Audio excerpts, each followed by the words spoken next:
کیونکہ صبح کے وقت قرآن کا پڑھنا فرشتوں کی حاضری کا موقع ہوتا ہے، اور بعض حصہ شب میں بیدار ہوا کرو اور تہجد کی نماز پڑھا کرو۔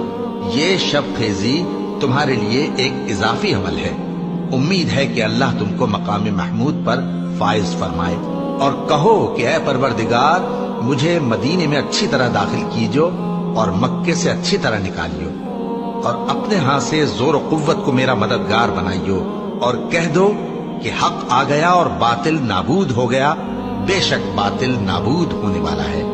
اور ہم قرآن میں وہ چیز نازل کرتے ہیں جو مومنوں کے لیے شفا اور رحمت ہے، اور ظالموں کے حق میں تو اس سے نقصان ہی بڑھتا ہے۔ اور جب ہم انسان کو نعمت بخشتے ہیں تو روح گرداں ہو جاتا ہے اور پہلو پھیر لیتا ہے، اور جب اسے سختی پہنچتی ہے تو نا امید ہو جاتا ہے۔ کہہ دو کہ ہر شخص اپنے طریق کے مطابق عمل کرتا ہے،